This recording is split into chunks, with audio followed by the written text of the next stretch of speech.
Recording in progress. So, yes, it's funny. It's funny seeing you, Rasadati, who are right here on here. Yeah, why not? With a 2-second delay. Yeah, seems. Yeah, greetings everyone to Saturday Sanga. Da-na-na-na-na-na. We should have some kind of startup music like they have for these things. Ta-da! Yes. Well, that was pretty unsensational. Yeah, that doesn't work. No, these days you have to have very fancy. Something on your computer, so you just put it in. Yeah, just press a button and then it goes with some flashy things. Some, yeah, like the startup of what's his name's podcast, the late morning show or something. Yeah, yeah, he has a very active thing. All right, greetings everyone.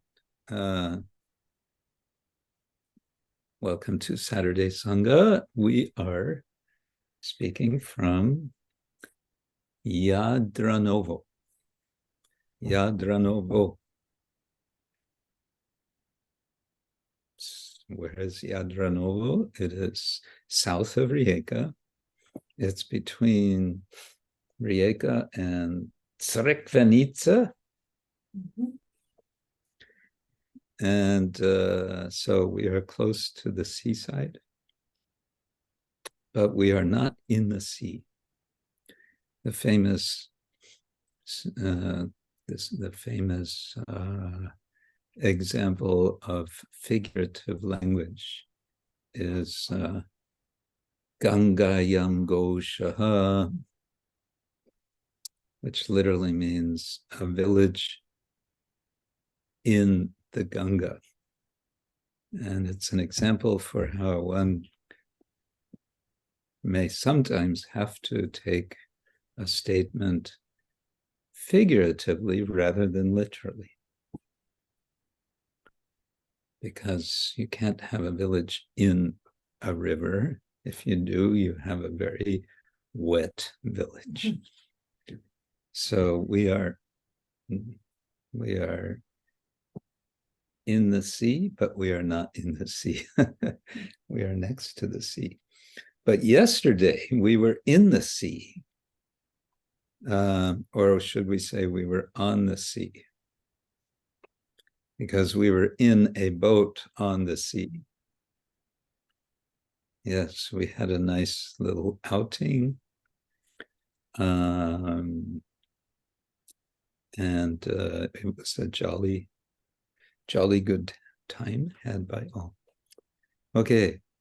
Om Jnana Timirandasya Jnananjana Shalakaya Chakshurun Militam Yena Tasmai Shri Gurave Namaha Shri Chaitanya Manobhishtam Sthapitam Yena Bhutale Swayam Rupa Kadamahyam Tadati Swapadantikam Vandeham Shri Guru Shri Yutta Padakamalam Shri Gurun Vaishnavascha Shri Rupam Sahagajatam Sahagana Raghunatam Vitam Tang Sajivam Sadvaitam Savadutam Parijana Sahitam Krishna Chaitanya Devam Shri Radha Krishna Padam Sahagana Lalita Shri Vishakhanvitanscha Nama Om Vishnu Padaya Krishna Prasthaya Bhutale Srimate Bhakti Vedanta Swamin Iti Namine Namaste Saraswati Deve Gauravani Pracharine nirvishesha shunyavadi paschatya deshatari vancha kalpatarubhyascha kripa sindhubhya evacha patitanam pavanebhyo vaishnavebhyo namo namaha. He Krishna Karuna Sindhu Dinabandho Jagatpate Gopesha Gopika Kanta Radha Kanta Namostute Tapta Kanchana Gaurangi Radhe Vrindavaneshwari Vrishabhanu Sute Devi Pranamami Hari Priye Jai Shri Krishna Chaitanya Prabhu Nityananda Shri Advaita Gadadhar Nivasadi Gaura Bhaktavinda Hare Krishna Hare Krishna Krishna Krishna Hare Hare Hare Rama Hare Rama Rama Rama Hare Hare Krishna Krishna Krishna Hare Hare Hare Rama Rama Rama Hare. So we will start with the song from Srila Narottama Das Thakur. And wouldn't it be nice if we could have Narottama Das Thakur himself with us singing, and we could hear just how he would sing? It would be nice. Maybe when we get to the spiritual world, there he will be.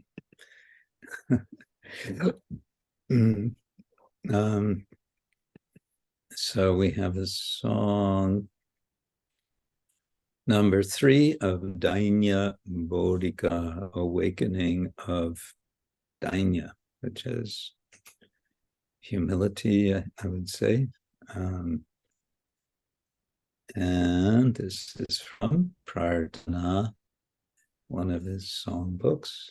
And before we go there, to number 3, last week we had this, we can say, famous song, Hari Hari Vipale Janama Goainu, Manushya Janama Pahaya Radha Krishna Vajiya Janiya Shuniya Vishakainu. So there's this lamentation that I've wasted my life, and I had such great opportunity because the Lord himself has come as Chaitanya Mahaprabhu and Nityananda Prabhu, who are none other than Rajendranandana and Balaram.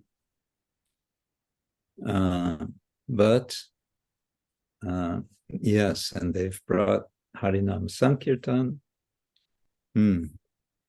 But Ratina Janmilo Kene Tai, but the Rati, the attraction for this, did not awaken, was not born, Janmilo, not Janmilo. Keno, why? Why not? So I'm very unfortunate, but Haha Prabhu Nanda Sutta Vrishabhanu Sutta Juta Karuna Koroha Ebaro. Now I'm appealing to you, and now he's addressing the son of Nanda, Krishna, and also Vrishabhanu Sutta, who is, well, okay, technically he's addressing Krishna together with Radha, Vrishabhanu Sutta Juta. And he's saying, be merciful, Karuna Koroho Evara. This time, Evara. And he's saying, Narottama Das Koi Nat Heli Horanga Pai, Toma Bine Ke Ache Amar, do not kick me away. I was listening to a lecture of Srila Prabhupada. It was amazing how he was explaining we are not this body. Basic square one teaching of spiritual life. We're not this body. He was speaking on Bhagavad Gita, chapter 2, verse 13. And I don't remember how he did it, but suddenly he was speaking on this. He was saying, he was quoting this last line, Narottama Dasa, koi na teli horangapai, toma bine kea che amar. So he was saying, please don't kick me away, O Lord. And then he said, actually, to be kicked by the Lord is also good. And then suddenly he was speaking about Kaliya Damana Lila, how Krishna punishes Kaliya by kicking him in the heads. So within about 3 sentences, Prabhupada went from you are not this body to Krishna is blessing Kaliya by kicking him. It was interesting how his kind of, and then he went back to he didn't lose his thread. He went right back. We are not this body. And he connected all of that. Okay, so now we have Pranesvara Nivedana Jana Kore, Govinda Gokula Chandra Parama ānanda kanda, gopīkula priya dekho more. Oh, master of my life, this person places an appeal before you. Nivedana means appeal, a request. Jana, this person. O Govinda, O moon of Gokula, Gokula Chandra, O source of all transcendental bliss, parama ānanda kanda. Kanda, I think here means like a reservoir. And then gopīkula, O beloved of the gopis. And gopīkula priya, please cast your glance upon me. Dekho more. Dekho is, it's that imperative, but it's, it's a sweet imperative, like, do it, but please do it. So please look at me. Tuyā, priya, pada, sevā, dhana more dibā, toma, prabhu, karunar, nidhi. Oh, my Lord, you are an ocean of mercy. Where's the ocean? Karunar nidhi. Nidhi is ocean. And karuna is mercy, and karunara is of mercy. Please give me the treasure of service to your lotus feet. Dhana more dibā. Give me dibā, give me dhana, give me this treasure. Hearing your supremely auspicious glories is the greatest nectar for the ears. So glories is yashe, pronounced jashe. So in your glory, in glory, mangala, auspicious, parama, supreme, shravana, parasha, rashe. That parasha that comes sometimes, it's from sparsha in Sanskrit, sparsha, and then it becomes parasha.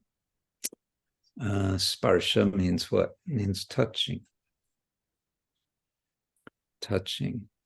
So in the rasa, in your glory, your fame, karo kiba, karjo, nahe siddhi. If you bestow your mercy, then what difficult task cannot be accomplished? Karya means what is to be done, a task, a duty. Nahe siddhi, perfection, cannot be accomplished. Karo kiba, kiba is the question word. What will be? Nahe. Dharana samsara gati, vishama, vishayamati, tuyā, tuja, sort of like the Spanish, tuja. Vismarana shelo buke. I wander through this world of suffering, my mind fixed on the objects of the senses, vishama, vishaya, mati. Mind is mati, and vishaya is objects, vishama, I guess absorbed, fixed, vishama, which bring only pain. Vismarana shelobuke, and my chest pierced by the javelin of forgetfulness of you. Okay, that's the next line. Tuyā vismarana, forgetting. Shelobuke, I don't know shelo and buke.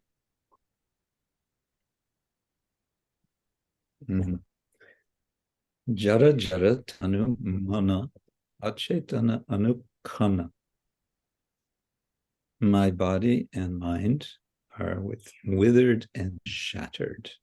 And from moment to moment, I become unconscious. Jara jara tanu. Tanu is body. Mana is mind. Jara jara. I think it's like old age. So it's like withered and shattered. I think he's translating.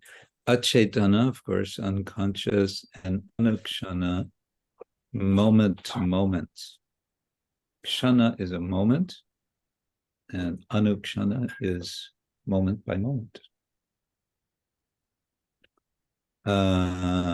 Jiyante marana bhelo dukke. Immersed in pain, I am like a living corpse.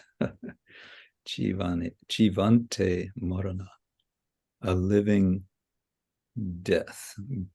Bhelo dukke, immersed in pain. Bhelo, I guess, is immersed. Mohano adamajane koro kripa nirikshane dasa kori rako brindavane. Please give me your merciful glance. Koro kripa nirikshana. And ikshana is glance. And nir is sort of down, I think. So nirikshana, koro kripa. Make me your servant and allow me to stay in Vrindavan. Mohano adamajane. So I'm, where is that? I'm an adama person. That's not in the translation, is it? Mosamo, no comparison, or mohano. Such as me, Hano, I think is such. So such as me, adamajane, a lowly person such as me, koro kripa nirakshane. Give me your merciful glance. Dasa kori, raka brindavane. Keep me in raka, keep. That's again the imperative, humble imperative. Keep do the keeping, Kori Dasa, Rakho Vrindavani. In Vrindavan, keep me in Vrindavan. Shri Krishna Chaitanya Nama, Prabhu Mora Goradama, Narottama Loyino Shorane, the golden complexioned person who bears the name Shri Krishna Chaitanya is my master. Prabhu Mora Goradam. Narottama Das takes shelter of him. Narottama Loyino Shorane. Yeah. That's it. That's it. That's all, folks. Okay, let's try it, shall we? We have a whole group here of kirtaniyas. Kirtaniyas and kirtan, yes, and we have one four-legged friend here who is conked out right now. Bhakta Zen. Bhakta Zen is conked out on the couch. He's sometimes very alert, guarding us, but right now he's conked out. Conked out is English slang for.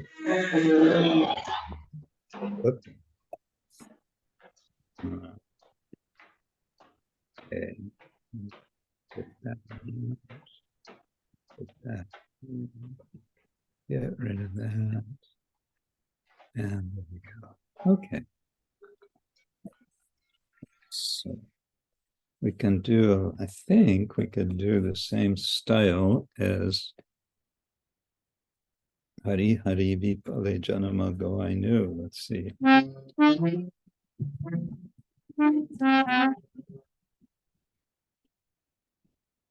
Oh, now he woke up a little bit. Pranesvara Nivedana Jana Pranesvara Nivedana Jana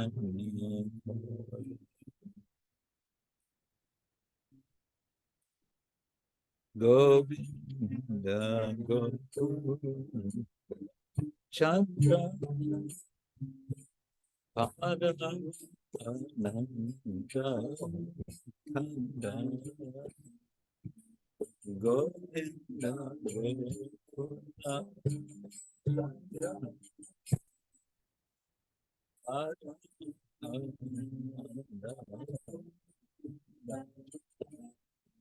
Govinda Gokula candra parama ānanda.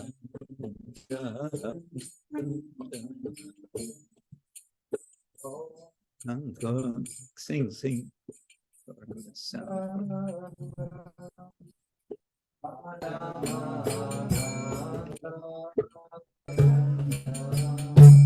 Okay.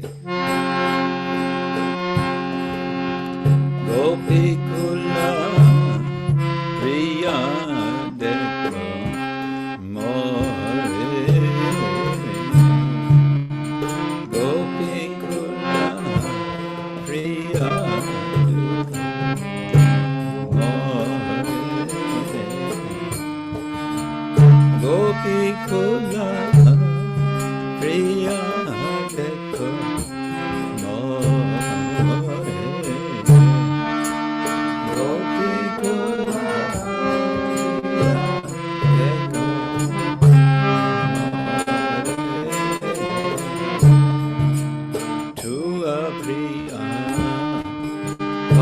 Sevā,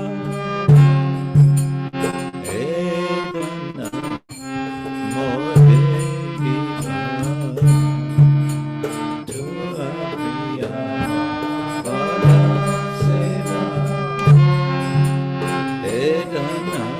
More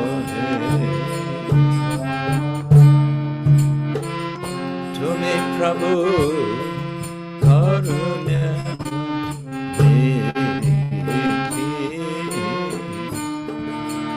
tumi prabhu karunara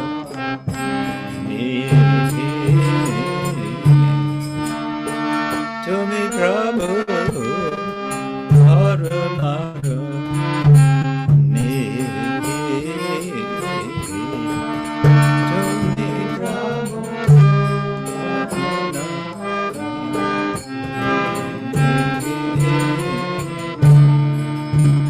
parama mangala jase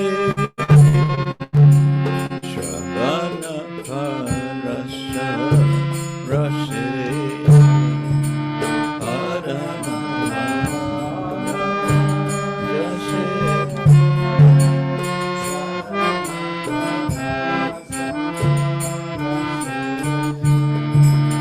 parama mangala jase Shri Shavana Parasha Rase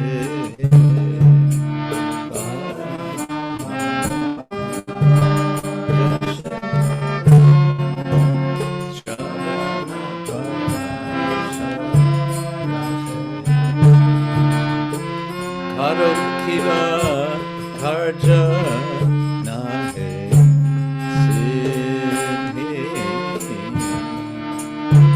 Karokiva Karja Nahi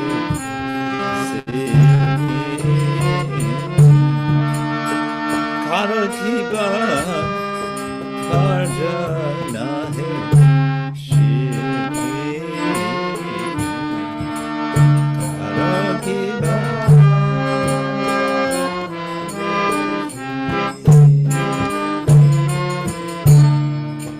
Dharana Samsara Gati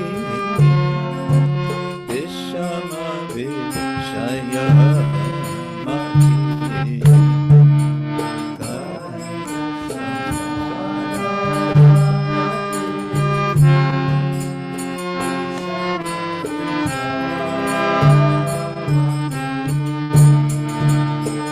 Dharana Samsara Gati Vishama Vishaya Mati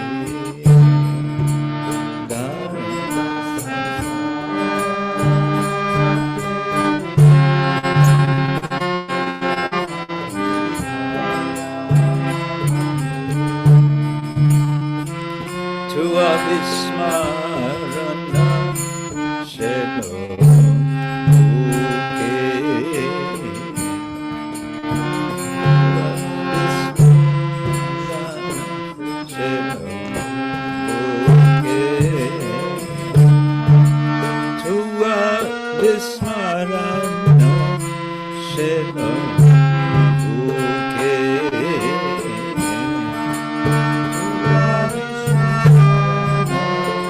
Shelo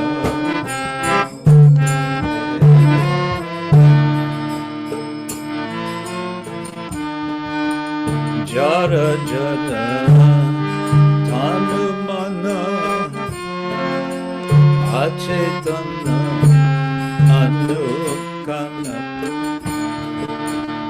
jara jara tanu achetana anukana jiyante marana hello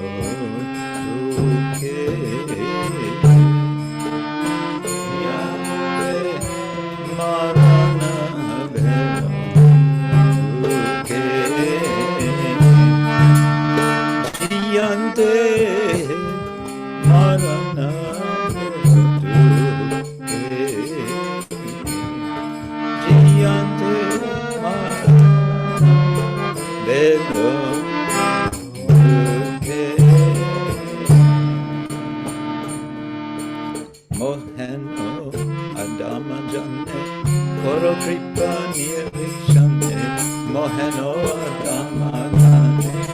Govinda Nivedana, Dasa Kori Raka Vrindavane,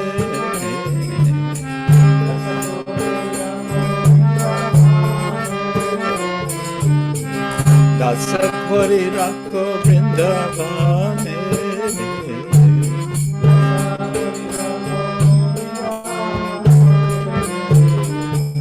Shri Krishna Chaitanya Prabhu Mora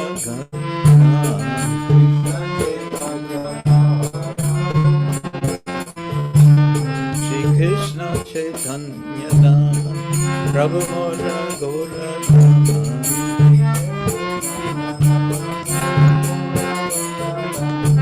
Narottama Loino Sharane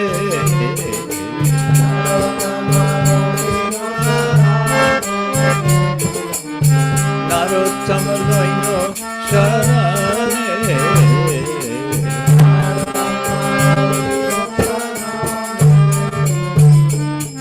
Hare Krishna Krishna Krishna Hare Hare Hare Rama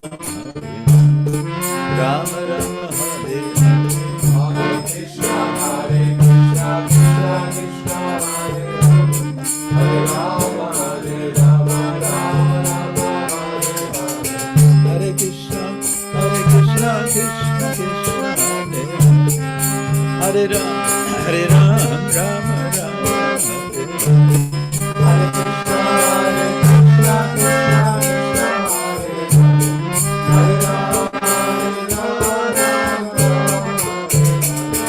Hare Krishna Hare Krishna Krishna Krishna Hare Hare Hare Rama Rama Rama Hare Hare Hare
Hare Ram, Rama Ram, Hare Hare. Hare Krishna,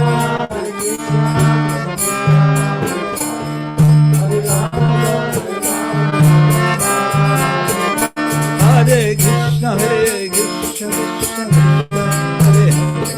Hare Rama, Rama Rama, Hare Hare.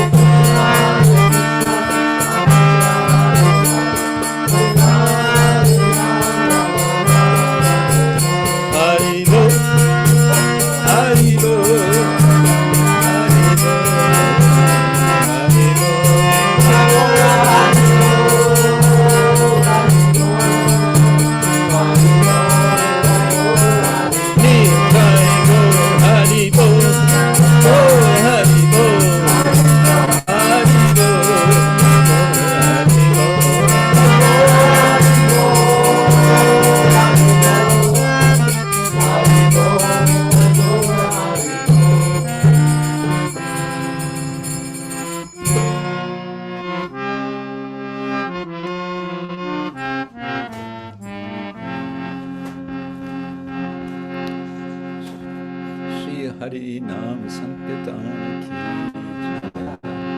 Srila Narottama Das Thakura ki jai.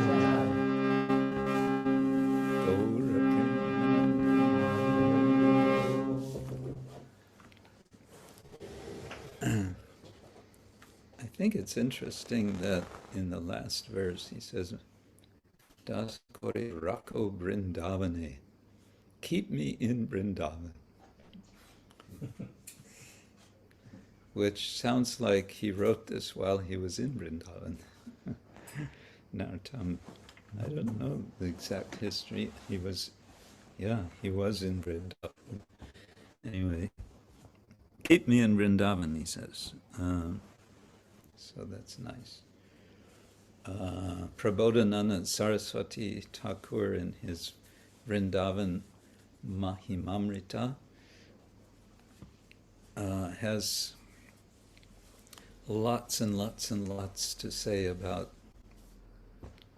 the glories of Vrindavan, and he says in one place, anyone who would leave Vrindavan is completely mad. Yeah. So I guess all of us who have been to Vrindavan and then left, I guess that puts us in the category of mad. But I would say we can cultivate some mood of being always in Vrindavan, even when we are not physically in the place in India that is Vrindavan. What do you think? Yeah? Yeah. Rasodari Hari, do you want to give us a little tour of the room? Who else is here? Okay. I hope it's visible. Here it is, I'll have to unmute. Oops. I cannot unmute anyway. Cannot unmute. Yeah, I don't know why. Maybe there is some.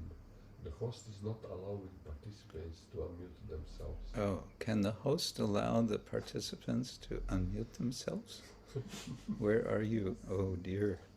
Okay. Now it is. Okay. Oh, that means now you can speak. Whoops.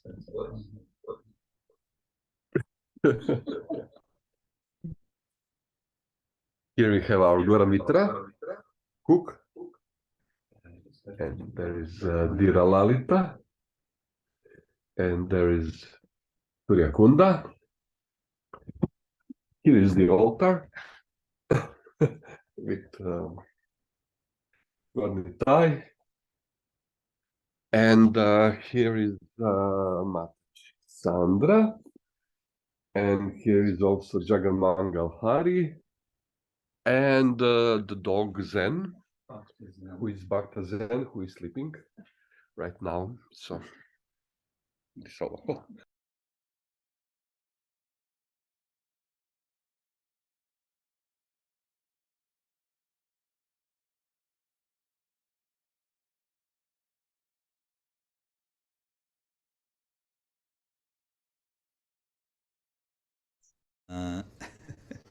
Good. Now let me turn this back up. Okay, again, for those of you who came a bit later, welcome to you all. And we are speaking from I have to think again what it's called. Jadranovo. Jadranovo, yes, Jadranovo, the holy city of Jadranovo. Hare Krishna. Nice to see you all again. I was saying last week probably we would not have a session this Saturday, but things worked out so we are able, and I'm happy for that. But I should say I believe next Saturday will not be possible because I'll be in transit. So you can all go out on a picnic next Saturday, whatever. Yeah, if you're anywhere near Rijeka, or even if you're not near Rijeka, you can plan to go to Rijeka for Rath Yatra. Okay, let's see if there's any show and tell. Hey, Nandi Mukhi, do you want to tell us all about your Poland visit?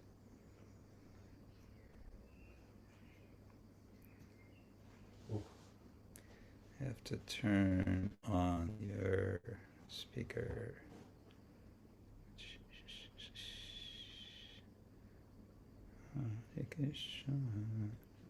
Not so easy to find the button. It's there somewhere. Okay. Meanwhile, oh, yes. There you go. Okay. Jai Guru Maharaj, please accept my humble obeisance. All glories to you and Hare Krishna to all devotees. Yes, Poland Yatra, for me and Narahari was the first time in Poland, and was very nice. We could go because we got some devotees here to replace our service. And so we took adventure and we went with the bus. It took us 8 hours from Passau to Warsaw. We went last Friday, and Saturday was Rath Yatra in Warsaw.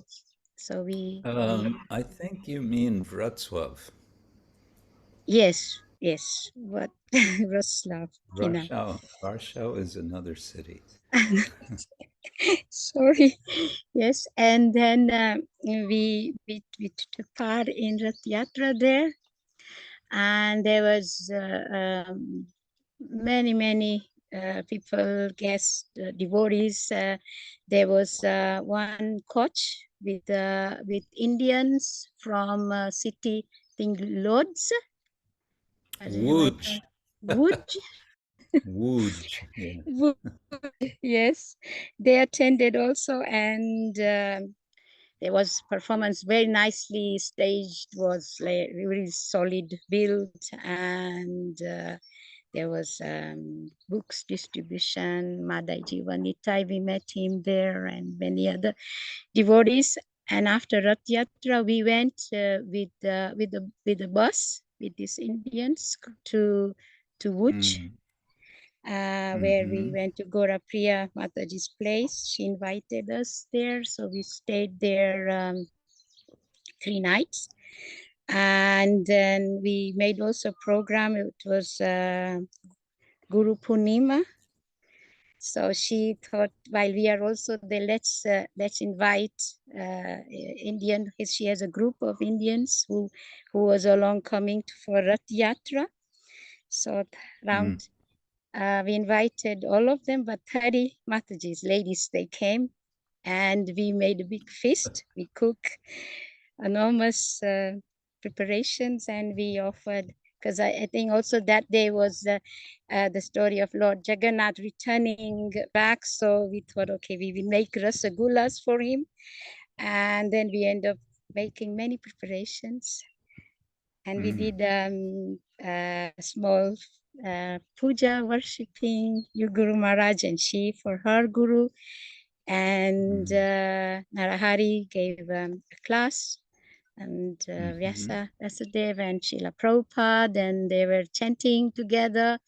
And some ladies came forward that they will chant every day. They like a promise they took, a kind of vow that they will chant every day. One round of Maha Mantra. That was very nice to hear that they were so enlightened with this program. And so then later we had prasad, and was very nice to be there and with among them all. And they invited us again. So Gauda Priya Mataji also mentioned, when you come next time, and then we will invite you, Guru Maharaj, to their home. And then we make a big program and invite the group there of Congress. Nice. Okay, thank you. Thank you.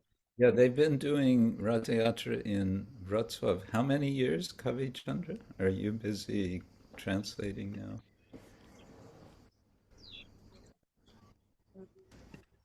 I don't know if he's there. Kavi Chandra, come in. Where are you? There he is. Oops, we can't hear you because he's busy translating. Kavi Chandra he's giving high 10, 15. Oh, he's 15 years. Wow. Rath Yatra every year, I think, including even during COVID, wasn't it? Yeah. That's pretty good. One of the probably very few places where Rath Yatra happened even during COVID. They have the Wrocław officials trained up to allow them. And I guess you, Kavi Chandra, were having your reggae band as usual. No.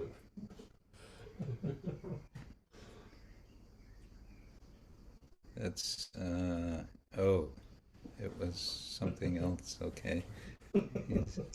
Hare Krishna, Guru Maharaj. This year we had the Kirtan Poland group that were the final. Yes. Poland group. Yes, and there was also Kavi Chandra Prabhu had also his band, but it wasn't a reggae band this time. It was Rajabhava band. Vrajabhava band. Yes. Vrajbhava. Wow, that means he's going up and he's getting to a higher level of bhava. And one of the songs that were sang was the Radharaman song from the Indian. That song is going around.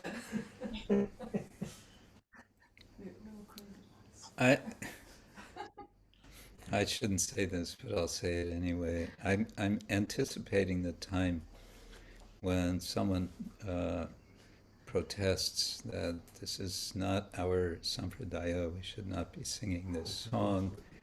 And then the next step is the GBC will make a resolution, it's forbidden to sing this song. Hare Krishna. with all due respect to the members of the GBC. Anyway, good. Okay, Polish Yatra ki jai.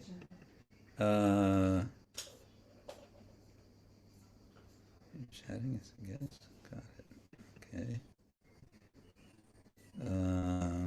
Let's see. What else?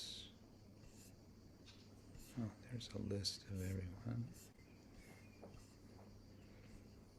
Okay. Anyone else have any news you want to share? Anything exciting or less exciting or not exciting or whatever? Everyone's being shy as usual. Summer shyness. Let's call it summer shyness. Oh, Martina. Hare Krishna. Hare Krishna, Maharaj. All glories to you, all glories to Hare Srila Krishna, Prabhupada. Martina. Hare. I want to share you Jai. that that we have 2 weeks ago a biodanza festival in Berlin. And you know, I am a biodanza teacher in Hur. I want to show. And I managed that the catering will come from the temple in Berlin. And it was very nice that all these people, it were more than 100 people, they are dancing there, can eat prasadam. Oh, I want to tell you.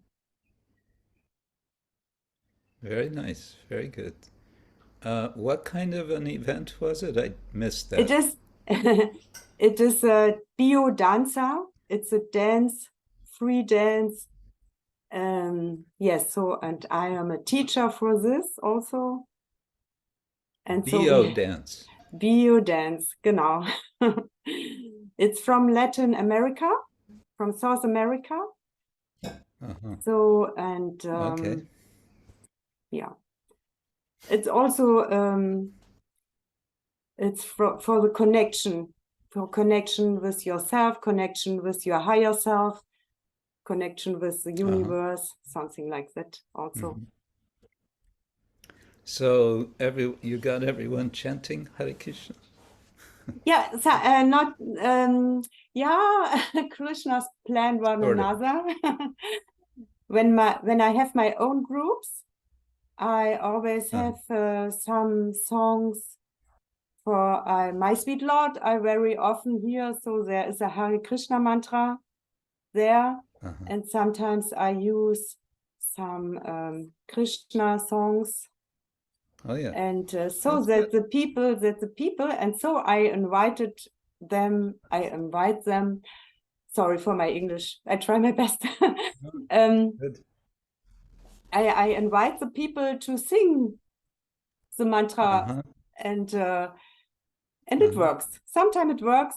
And in the festival, I pray to Krishna, please, I want, because I have my session with another woman, with another teacher, and I prayed, oh Krishna, please let it work, that we can get one song from a Krishna song, but the other teacher meant, oh, I don't know, because we often use special songs for special oh God, no, it's difficult for Special events. suppose Special. some emotions for the people. Also it's so you need special musics for special special dances, and there has a big catalog from music for the special dances.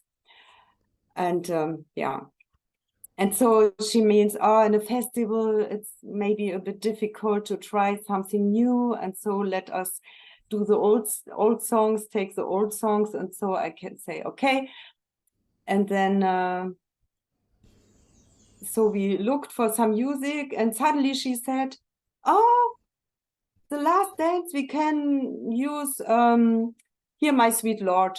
And I thought, oh, thank you, Krishna. He make it possible that that we have the song in the festival. And of course, in that song, George Harrison sings Hare Krishna. Yes. Hare Krishna. Genau. I really want to see you. It is Hare Krishna, Krishna Krishna. And the most people are know this song. Yeah. Me too. I know the Shama Sundar, my senior godbrother, who was he's the devotee who first connected with the Beatles in London back in whatever it was, 1969 maybe. And he tells the story about how that song came about. He was there with George, and I think the others were there also. And as I remember, he said they were renovating the house, and it was kind of all chaos. But George sat down at the piano, and he was just sort of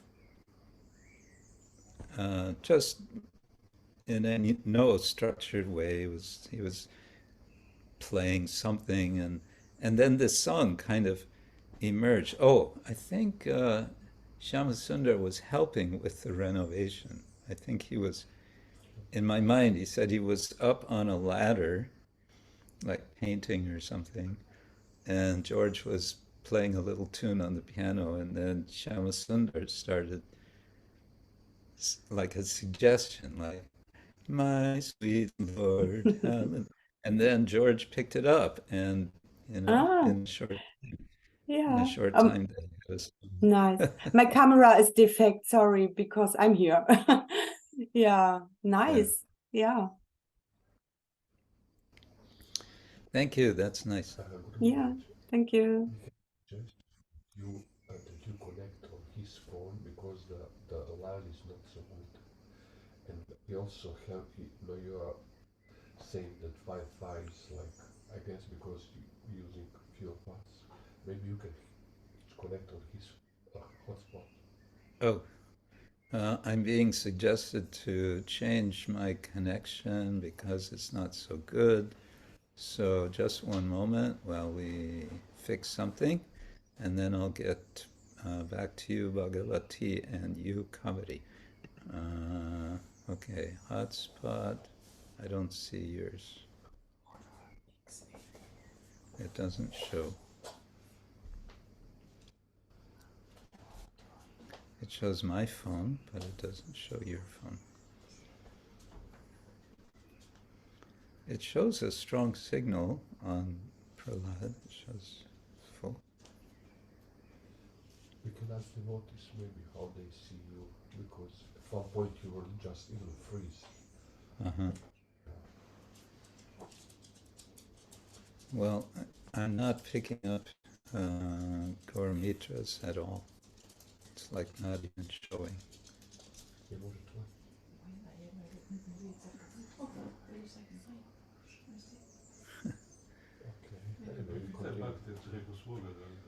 You can ask the notice. Yeah, there's a request for response about how you are receiving my signal, whether it's okay. Kaveri says yes, it's okay. Any more thumbs?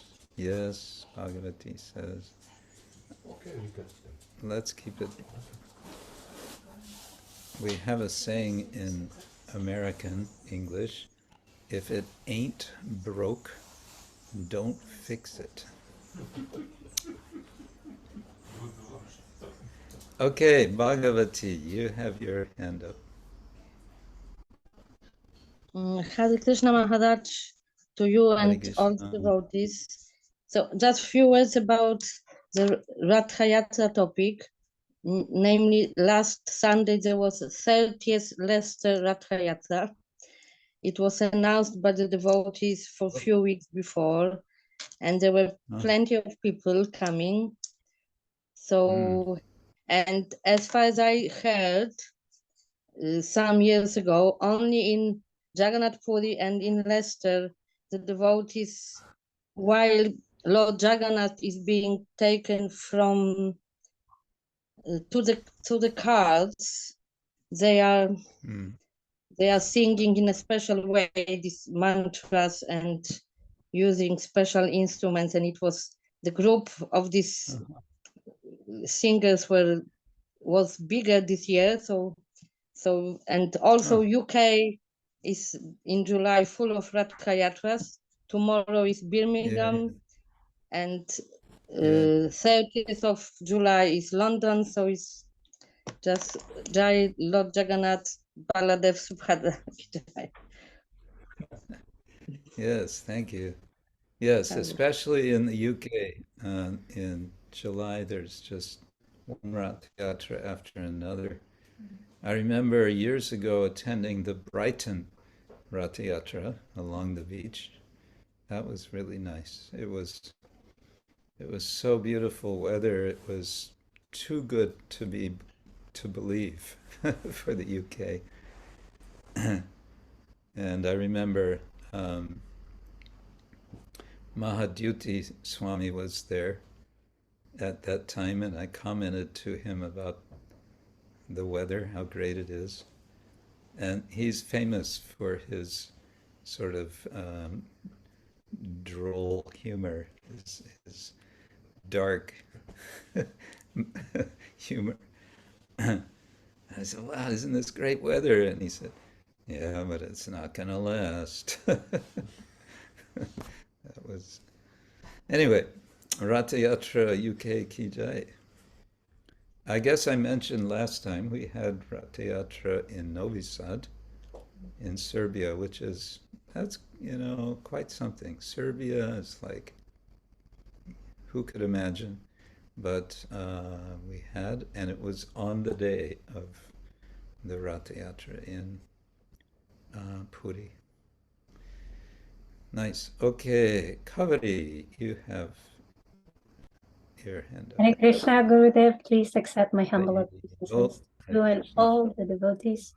So I wanted to share the last Saturday, Radha Krishna and I went to His Holiness Satsvarup Maharaj annual gathering for disciples and friends, upstate New York.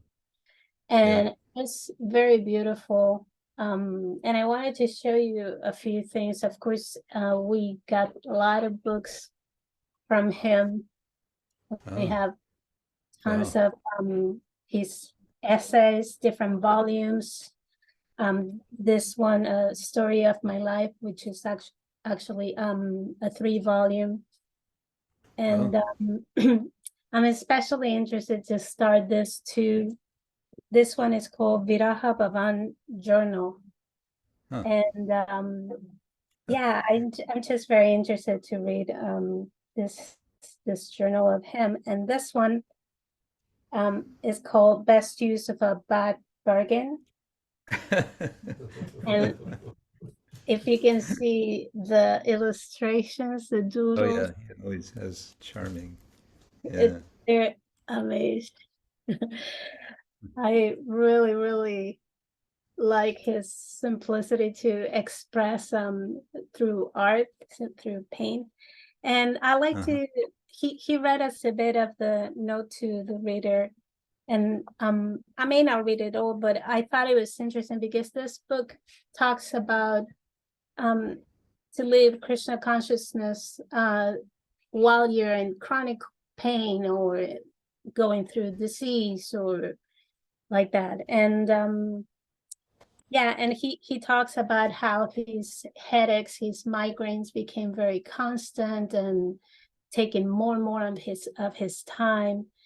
And he tried different treatments, and then he accepted those headaches were karma, were sent by Krishna, and that he felt that he couldn't go too much or as he used to preach outside or to visit devotees. And I love the way he put it, like sometimes you feel the pressure to be there in all the festivals and gatherings, and your body just can't take it. And then when you accept it, then he felt that the best use of a bad bargain was to write. So he used that as a way to use his time, although he couldn't do much. And I thought it was really beautiful. And I'm looking for, and we also got a painting that I want to share with you. Oh. Oh yeah. Yeah, this is definitely Satsvarup Maharaj's sort of naive style.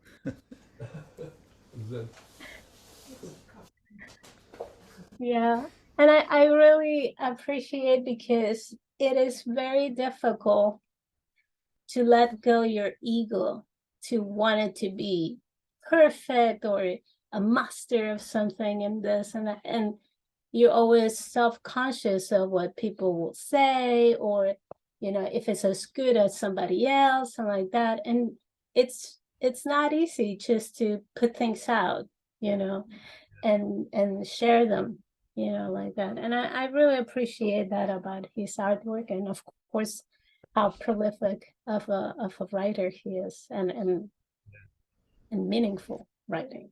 So yeah, thoughtful. that's what I have to share. Thank you. Yeah, I should perhaps mention, some of you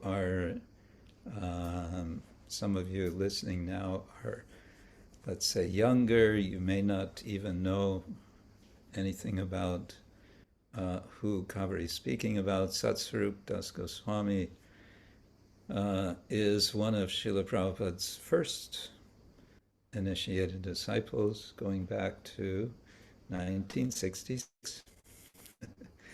And all these years he's been chanting Hare Krishna. He was Prabhupada's secretary, servant, so many. He's had lots and lots of association with Prabhupada, and Prabhupada really liked him in the beginning. Satsvarup Maharaj was the only devotee who had a regular salary-paying job. All the others were, kind of jobless hippies, but he had a job. He was working for the city government as a social worker, and so he was what we'd call a white-collar worker. And Prabhupada was really happy about that. Wow, we have someone who actually is, engaged in the real world. And then, as you, Kaveri, mentioned, over the years he's had this pretty much constant trouble with heavy headaches, migraine headaches. And he's been struggling with that all this time, and his way of dealing with it in particular has been to write. And writing has been like nonstop.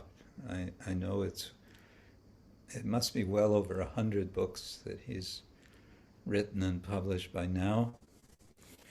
Much of it, you could say, in the style of journaling, just his own reflections. His style is, I would say, very confessional. As you said, he just opens himself. This is how I am. And I remember it was quite a shock for the devotees when his book, Japa Reform Notebook, came out sometime in the 80s, where he was saying, I'm working on my chanting of japa. It's not that I'm a perfect self-realized soul, who floats and doesn't touch the ground with 4 arms. No, I'm just a regular devotee, and I'm struggling like everyone else. And it was, some devotees said, oh, you can't say that. You're a guru, and gurus are supposed to be perfect, and so on. And his mood was the best service he could do for devotees is to be honest and to share his own experience. Through his own experience, inspire devotees to similarly progress in spiritual life. So, yeah, he's been very consistent in that way. Nice. Okay, thank you. Who else? Who is here? Devotees, Tia is here. Hare Krishna, Tia in Brooklyn. And Daksha, you're not cooking. How come you're not cooking? ¿Por qué no está en el casino? What's the word? Sai Maharaj, I am a little sick and I have bronchitis and it's okay. Yeah. Oh, well, all the best for getting well soon. And I saw here, where is she? Yes, Natalia's here in Vienna. And who is that next to her? That's Victoria. Is that Victoria? Yes. Greetings to both of you. Victoria from Linz. And yes. Oh, and Krishna Ragini is with us also. Are you back in Timisoara, Krishna Ragini? Mataji? Hare Krishna. Please accept my humble obeisances. Yes, I am Timisoara. I've been at the Serbian camp where you have been also. It was very, very inspiring. Very inspiring. I think few devotees from here have also been there, isn't it? Mm-hmm. And the lectures, the kirtans, the seminars, very, very inspiring. And the theme was very, very interesting and very challenging in a way, remembering Krishna. Because we all have this kind of life that we have jobs, we have families, we have to maintain a flat family and so on. And but in this life, we still have to remember Krishna, somehow to mold it, to do it, to find the right balance to remember Krishna. And about this were all the lectures and seminars, and it was really, really very inspiring. I just feel sorry for one thing, that I did not take more notes. Only very few. Next time I will take more. So there was a week of really becoming aware of this aspect of remembering Krishna in our life, whatever it is. Because actually we can see from our acharyas, Bhaktivinoda Thakur, and they had a life in which they had job, they had family and so on, and still they remember Krishna, and they did so much in Krishna consciousness. Yes. And they served Krishna so much in spite of this. So of course we are not at their level, we are just struggling devotees. But still, if we want to benefit of this human life, we have to remember Krishna somehow and never forget him. That was the message of the camp, and I really imagine it was very inspiring, yes. Hare Krishna. Thank you, Krishna Ragini. Rasadari Hari has just sent a message that there are links on YouTube from the Serbian Gauranga camp. I think practically everything was recorded video, so one could look for those. Right, okay. Smartavya satatam Vishnur vismartavyo najatuchit sarve vidhi nishedhasyur etayoreva kinkara. Always remember the Lord, never forget the Lord. These are the two regulations of which all the other regulations are servants. Or tasmat sarveshu kaleshu mamanusmara yudhyacha. Always, on all conditions, remember the Lord. And I can't see from here. This is you. That's me. Yeah, a bit slow. They say it's slow. I don't know if it's here or maybe others can see. But Okay, we need another confirmation whether you can see me, because they can't see me. Am I available? Am I visible? Yes, no, maybe? No, not visible. I'm frozen. Okay. Not frozen, frozen, sometimes not. We can see you, Guru. Now I'm back. now you're back. Yeah. Okay. Sometimes I'm just feeling frozen myself, just like.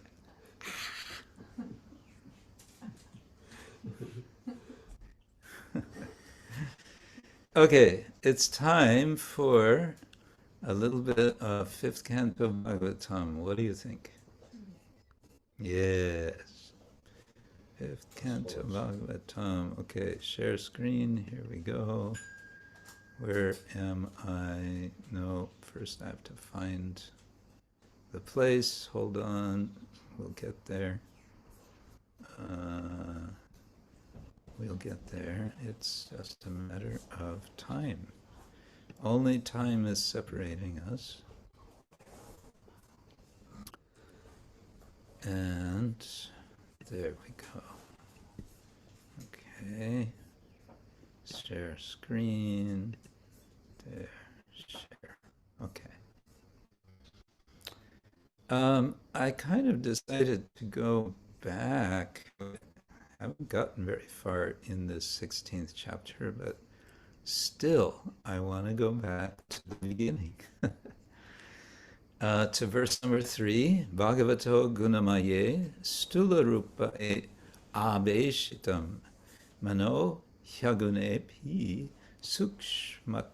sukshmatama atma jyotishi pare brahmane bhagavati vasudevakye kshamam aveshitum tat hai tat guru arhasi anuvarnayitum iti. When the mind is fixed upon the Supreme Personality of Godhead in his external feature made of the material modes of nature, the gross universal form, it is brought to the platform. What is brought? The mind is brought to the platform of pure goodness. In that transcendental position, one can understand the Supreme Personality of Godhead, Vasudeva, who, in his subtler form, is self-effulgent and beyond the modes of nature. O my Lord, please describe vividly how that form, which covers the entire universe, is perceived. Okay. So this is Shukadeva Goswami speaking, and he's asking, it's not Shukadeva Goswami, it's Maharaj Parikshit speaking, and he is speaking to Shukadeva Goswami. And now I'm going to go to something else. Let's see. Where am I? Yes. This is a little review from last time. Almost there. Hold on, we're coming. Is that it? Acrobat. that must be it. Share. Okay, I hope you can see. It's a little small. We read this last time. This is a commentary on this verse by Sri Vamshidhara. Who is Sri Vamshidhara? Well, that's a good question. He is apparently from the late 19th century, and he has written what would be called a sub-commentary to Sridhar Swami.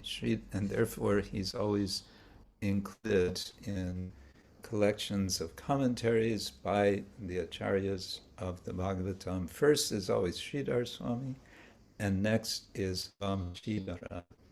And Vamshidhara, he is almost always much longer than Sridhar, and he brings in from other acharyas, especially Vishwanath Chakravarti Thakura.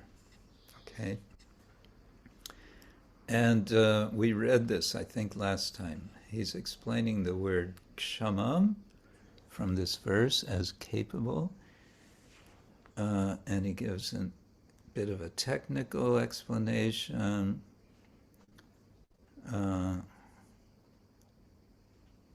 I am asking to know this in tune with those who perform devotional yoga and who place firmly in their minds, but do not intend to pursue that path.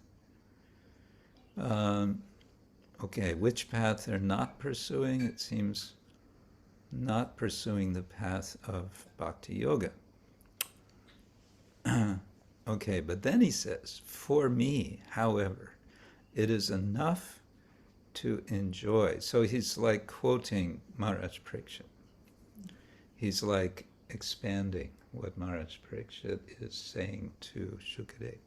For me, however, it is enough to enjoy through my ears the nectar of the Lord's conduct and stories flowing out of your lotus mouth. Okay, I think what he's saying is, I'm just asking this about the universe, not so much for me, not for myself, because I'm happy to just hear the nectar of the stories, the narrations of the Lord's activities. That's what I like, but I want to also work with others who are not on this path. So for them, they want to know about the universe and about Mount Meru and about all these planets and so on. Okay, so I'm asking for that reason. Well, then I came across this. So Sri Giridharalala. Who is Giridharalala? Well, I can't tell you which period he lived in, but I suspect it's also fairly recent. And he seems to be a follower of Vallabhacharya. Now, of course, this might make us doubtful, because we understand from Krishnadas Kaviraj that Chaitanya Mahaprabhu did not appreciate Vallabhacharya's commentary on the Bhagavatam. Why did he not appreciate? Because, according to Krishnadas, he was not following Sridhar Swami. Well, still, could it be that he has something useful to consider, in particular about all of this universal discussion of the cosmos? And Giridharlal seems to be his follower, and the bit that I've looked at in the past of him, he has, let's say, relatively easier Sanskrit to read, to understand, than Vallabhacharya. In any case, he says,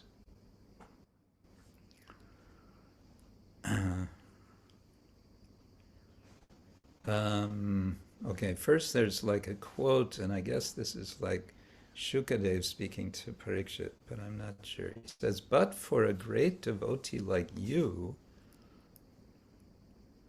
what is the need to know these details of island seas, etc.? Is answered by terms beginning with Bhagavataha." Okay, so this is a typical way that a commentary will come. It's often responding to a purva paksha.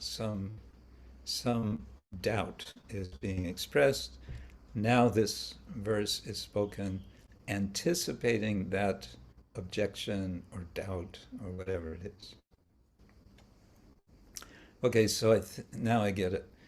So Giridharilal is imagining that Shukadev Goswami, after hearing Maharaj Parikshit say, "Please tell me about the universe," then Shukadev Goswami said, "Why do you want to hear that?" For a great devotee like you, what is the need to know these details of island seas, etc.? This is answered by the terms beginning with Bhagavata. In other words, now this verse, verse 3, is answering that doubt. Since the mind, placed firmly in the gross, resplendent form of the Lord, becomes capable of meditating on his very subtle, unperceivable form in that way, I wish to know of this gross universal form of the Lord. Hence, kindly enlighten me if you are competent to do so.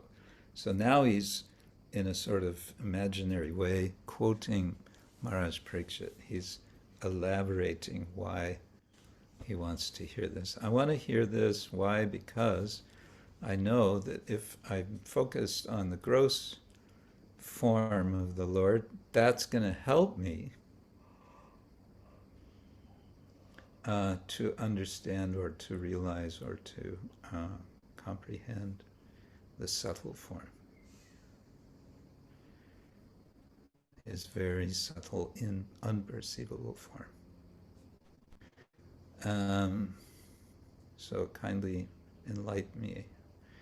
This implies that, quote, I am not after pleasing my senses by wanting to know the details of the external worldly things, but only to know the Lord's manifestations, to meditate on him. So what I think is helpful there is we can get all wrapped up in the details of the descriptions that are come in this chapter and later chapters. Especially there's lots of numbers. There's lots of distances, heights and widths and depths. 10,000 yojanas of this and 100,000 of that and 84 of this and 200,000 yojanas of the whole thing, or 500,000, and lots of big numbers. And one can get very wrapped up in those. And so this verse is saying, well, that's not really the point.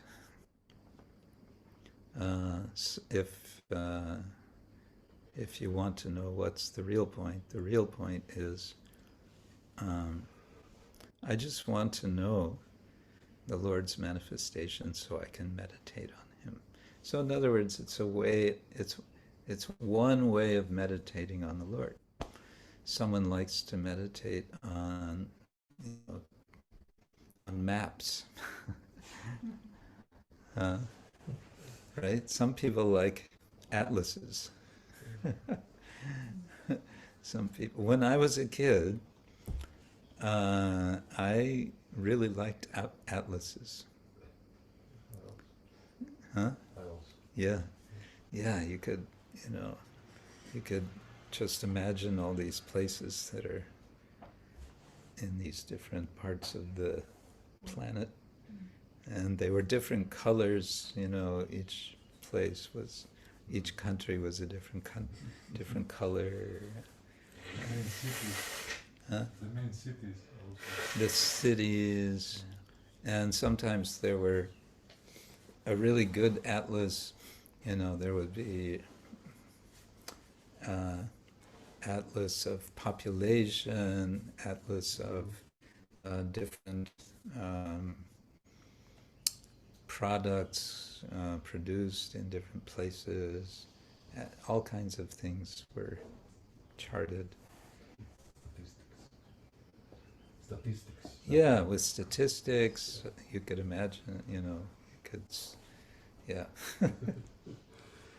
And at one point in my young days, I got quite attracted to New Zealand. I thought, that's where I want to go. I want to go to New Zealand. And I looked up New Zealand in the encyclopedia, and I read everything about New Zealand. You go? You did? No, I never went. Actually, I did go years later as a devotee. They invited me. When was that?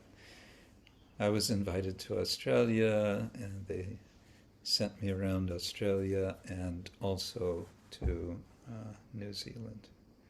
That was just one time New Zealand. Was it nice? It was nice, yeah.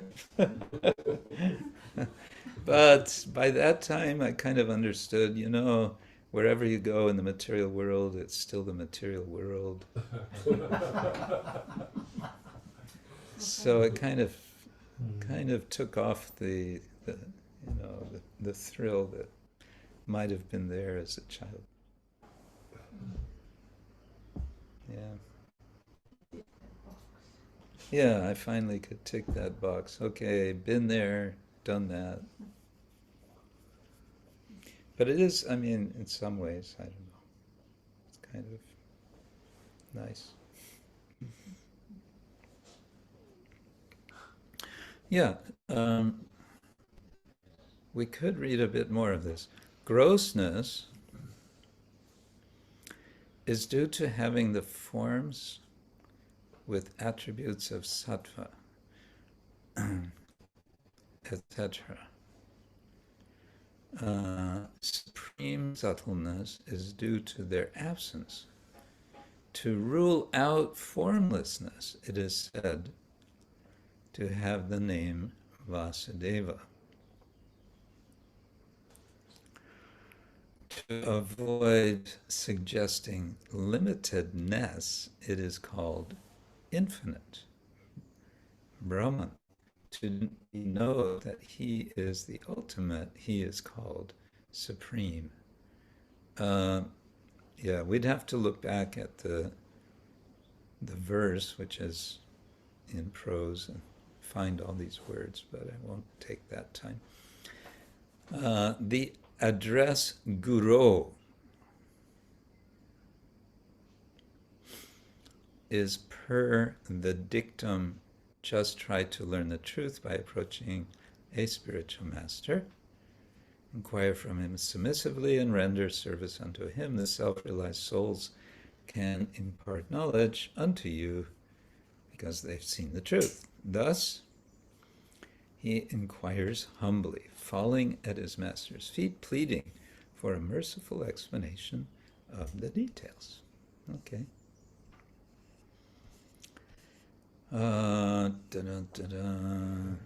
Okay, then it goes to text 4. Well, that's pretty much what I wanted to do from there. So we can go back to the text itself. I think it's, see, what I'm trying to do, I've mentioned already, I've been asked to speak something on this subject. at a conference that's coming up in November, and I realized I don't really have much grasp at all of how the cosmos is described in our shastras. So I thought I better do my homework. But at the same time, you know, I asked myself, why are they inviting me? I don't know anything about these things. Well, they're inviting me because they think I might have something clever to say from the perspective of hermeneutics or interpretation. Well, okay, so maybe I should see how our acharyas have interpreted. So that's why I'm looking at the commentaries, which I'm very glad His Holiness Danavir's Goswami made arrangement to get all of his commentaries translated. It's a big effort. Okay, let me go, chapter 16, yeah.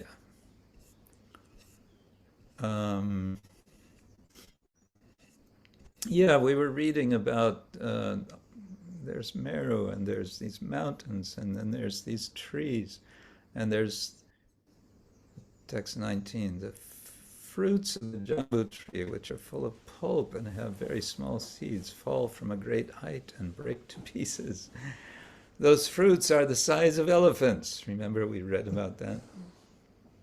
Imagine a fruit the size of an elephant. Look out!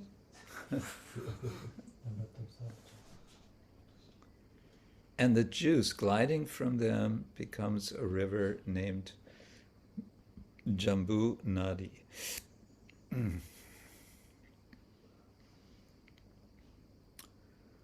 So that's something to meditate on. So that's, I think, you know, if we go back to what we just read from the commentary, so Maharaj Parikshit said, I want to meditate on this because that's going to help me meditate on the subtle form of the Lord. Now the question in my mind is, how does it help me to meditate on the very subtle form of the Lord if I'm thinking about fruits the size of elephants?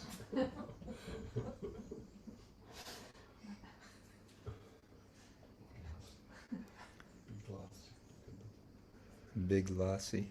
Yeah, he said, well, how can we use it? I said, for lassi. You can, yeah. I have a question. How big are the people they live in this place? Oh, this question is a very important question. If the people are the size of elephants, then, or twice as elephants. No, I don't think it mentions size of people.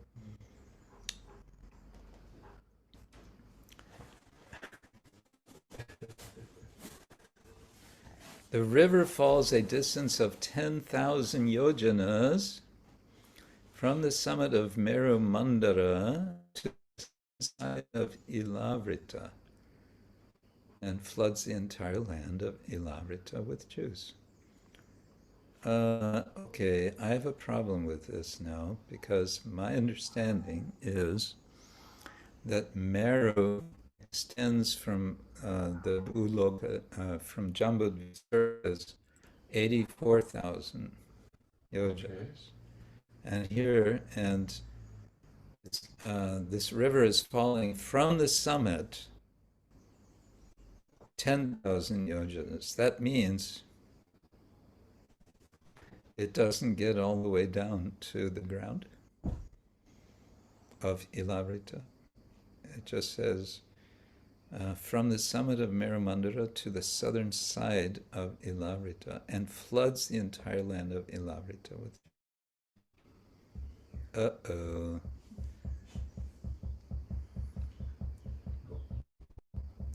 Yeah, one thing that I time that Sadaputta Prabhu, in his book,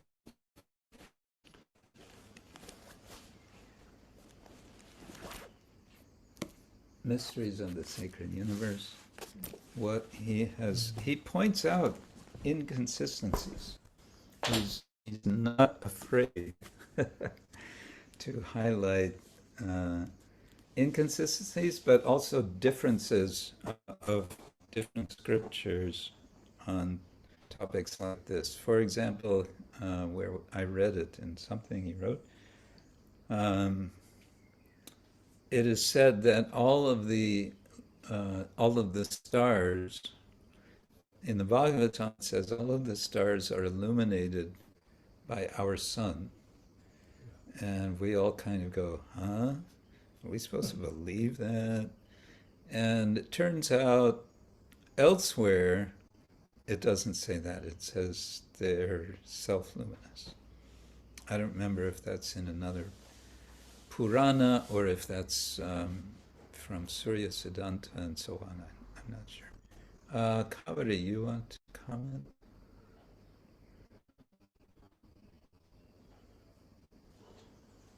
Yes? No? Okay, can you hear me now? Because it said no allowing. Yes. Oh, thank you. So I am one of those who has a lot of trouble to go through this part with numbers, and I went to art school. True Even confessions. that it was brief. So, but what I confess, I have trouble reading. Okay, go ahead. Go through it with faith that something important will stick. When you said like, how would this help me, which is usually what I asked myself the first time I read this. But what is stuck with me is that, okay, I'm getting all this massive knowledge, which is like universal, gigantic, dimensions and dimensions of who he is and how pervading is and everything. And then we zoom into this chubby baby, cute, and then as the summum bonum. But then I think what it stuck with me was that, but he's still all of that, So, I come to that after seeing all the greatness and vastness of everything. And because I am not involved in that past, I mean, I have my distance as an observer. I can see more completely who and what Prabhu's purpose, who he is, the personal aspect and the all pervasive aspect too. And that's the only way I could go through it. No, that's a nice point. So you can sort of jump from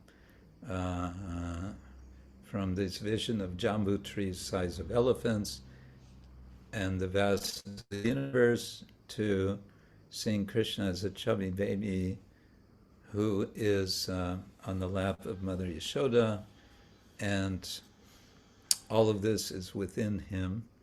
And that, of course, comes out when Mother Yashoda insists that Krishna opens his mouth and he shows the universe. I wonder if Mother Yashoda saw the jambu tree and the fruits the size of elephants when Krishna opened his mouth. I wonder if she saw that. Because she would become a great authority on cosmology. Yeah. Because Krishna showed her directly, right? She saw it all. So maybe the thing is we should be praying to Mother Yashoda to bless us to be able to comprehend all of this. But then she prayed to not see it, probably. She just wants to look at her baby. Yeah, she doesn't care about any of this, does she? Thank you so much, Govinda. Yeah, she saw herself looking.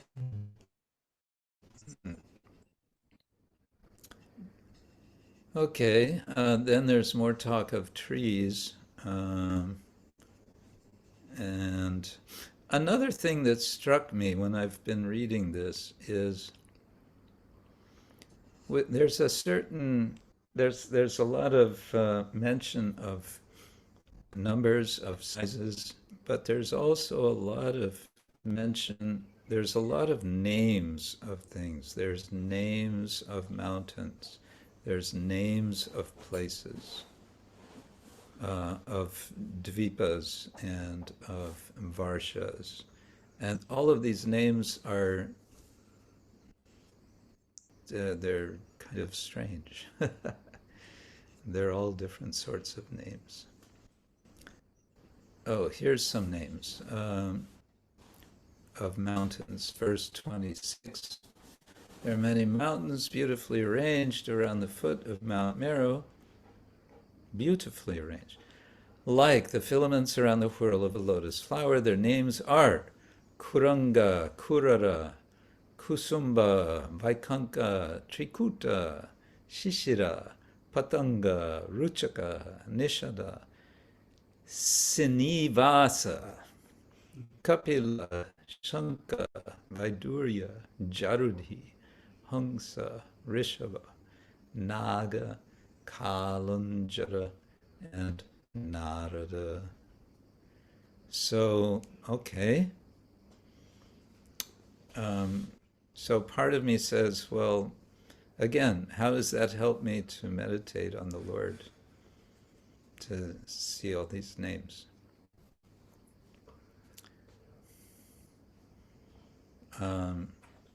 I suppose one way is it's just, you know, someone could decide, okay, I'm going to memorize these names. So I can remember the names of the mountains in Ilavrita-varsha. And that remembering the names of the mountains in Ilavrita-varsha will help me, it'll focus my mind on something related to the Lord. And that focusing of my mind is going to enable me to connect with the Lord. Maybe that's the idea. It could also just be that all these are names of mountains which in ancient times that's what these mountains, maybe north of the Himalaya, were named. Maybe they had these names. So he's trying to be specific and locate these places. Vrindapati, you want to comment on all this and straighten us out?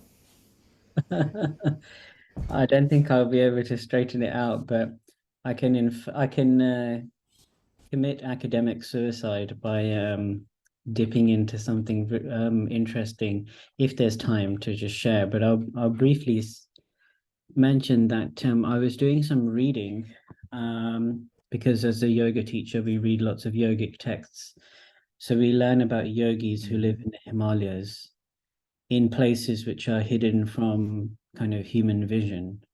And so I've read that just like the material body has mind, body, and spirit, the earth also has a physical dimension, a subtle dimension, and a spiritual dimension also.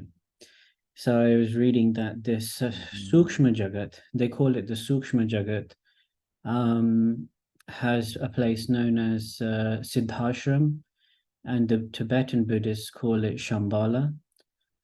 And so they have this place where yogis and Gandharvas and various devatas have this conjoining place where they can have these kind of interactions.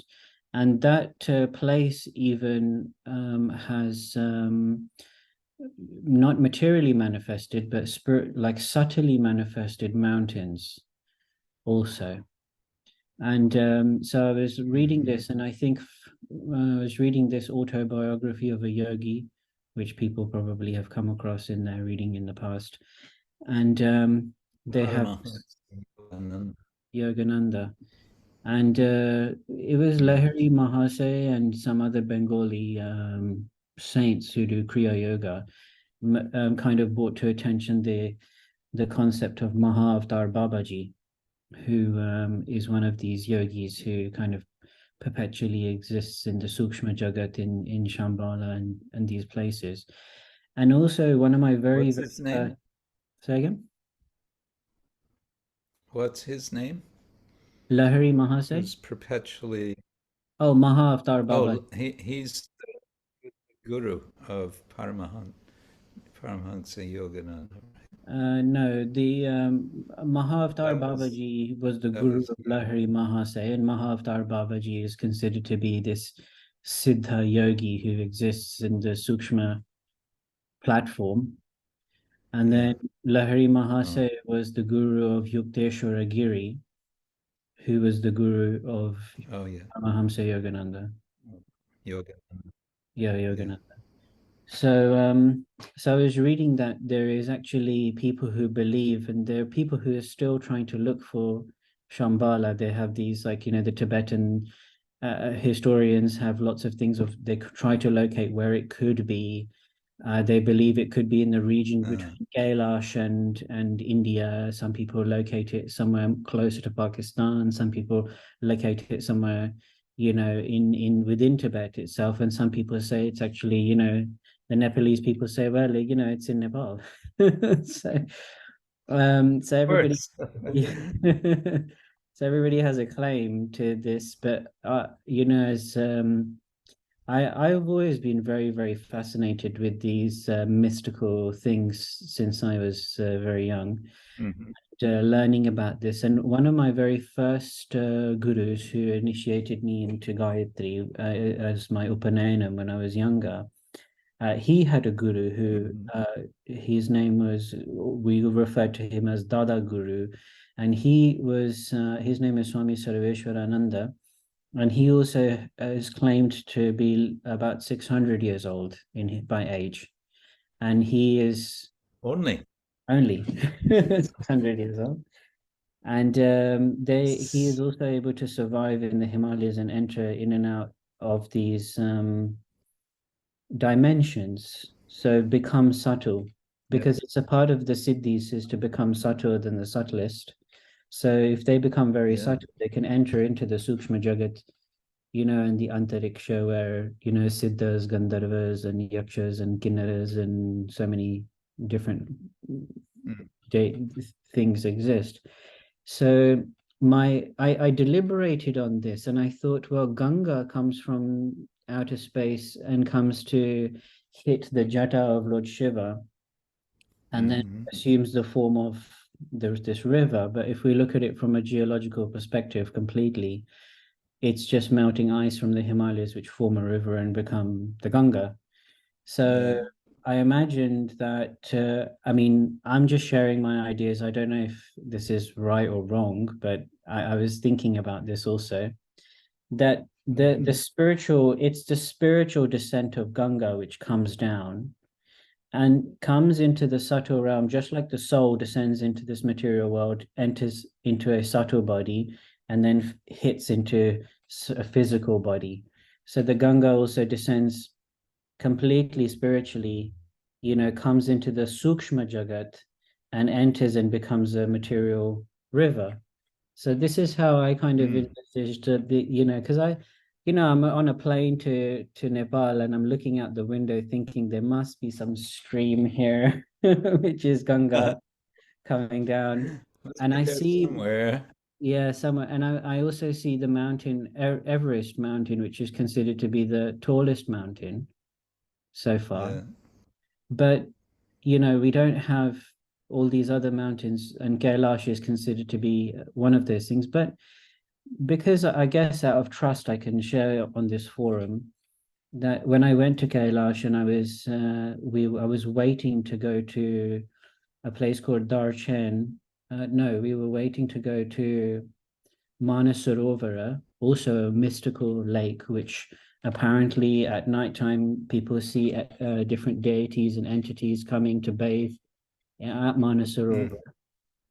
We were waiting to go, but it was really weird because it was not a proper road, but it was a very dusty, bumpy road, but we were picked up by a bus. And to think how a bus would go over such a difficult terrain gave me a huge backache by the time we got to it. But we were there, and we got to this point where I was able to just sit somewhere, and I was looking across, and in the distance we could see Kailash mountain. And one of my experiences was that you could see the aura of Kailash mountain, and the immense energy was pulsating out in all directions from Kailash mountain. So definitely you could feel some very interesting vibrations there. And it definitely felt like there were more dimensions to just the physical dimension, even though it looks so barren and so arid. You can feel it. You can very much feel that presence when you're there. So I just wanted to share that because that's my thoughts on this since the last time we spoke about this. Thank you. Yeah, that's interesting. So there's a lot going on we don't see. That's we don't see it. Thank you. Yes. I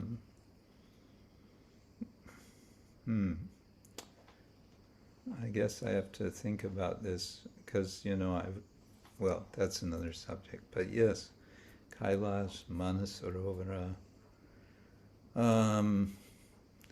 Do you have any thoughts about how it is that the Jambu River flows down only 10,000 yojanas from the top of Mount Meru? Well, again, I think because there are so many sacred rivers, again, they must have a spiritual origin or a spiritual form or a subtle form, and then when it comes into the material world, it assumes a type of sacred river or something of some sort. I mean, we know that the Saraswati River is now no longer visible by the human eye, apart from there is a claim that if you go to Badrinath and you go up to Mana, there is a cave which is said to be the cave where Vyasadeva wrote the Srimad Bhagavatam. Just adjacent to that, next to it, there's a huge waterfall which they say is the only place where you can see the Saraswati River in full force. Huge amounts of water. So then she disappears again, and she's obviously there's a course that's there that we can't see. But that's my only thoughts is is Sukshma from appearing, disappearing, reappearing in another form. Yeah. Okay. I mean, it's a shame that there's not mountains of fruits, because I think that would end all the world hunger problems. If we had rivers of juice, it would be all right. Yes, indeed. Thank you, Vindapati. And thank you for the link you sent me earlier this week. It's interesting. And Daityesha has a comment here, then I think we'll have to end. That the size of the fruits is like an elephant helps in my meditation, since the mind is challenged and common sense does not fit in the spiritual points. So in other words, it's what we might want to say is these descriptions are conducive for what's sometimes called intellectual humility. One can take it the opposite way, which is to be dismissive and say it's ridiculous. And sometimes my mood swings that way. But the other way is to say, oh, how wonderful. and how much beyond what I can imagine, and therefore, why should I be proud of my comprehension? Because beyond, yeah. How names help me, my insignificance compared to the universe comes visible, astounding. And Avadhuta Rai says, it seems some names, perhaps all names, are related to incarnations. Like also devotees get the various names of Krishna. Connection with Krishna is, well, he is Swayam Bhagavan. And there's more comments from Dainya.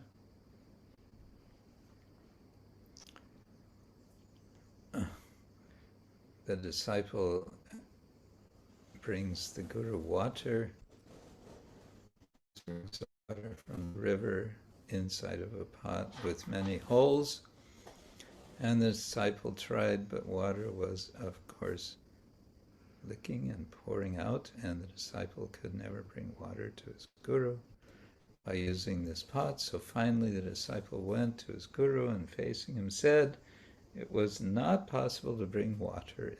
And the Guru said, well, at least the pot with holes in it. It is really clean now.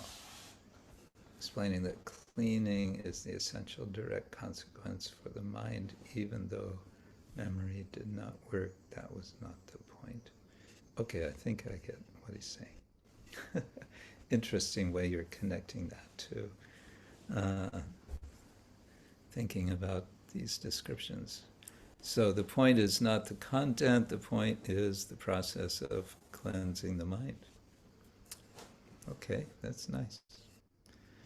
On that cleansing note, I want to thank all of you for joining us, and let's thank our translators. We had translation in Polish, and I don't know, did we have Spanish? Yes, we had Dainya, I think. So thanks to you all. Have a great week, or 2 weeks if we don't see you next week. And chant and be happy, and stay sane. No? Gaur Mitra does not want to stay sane.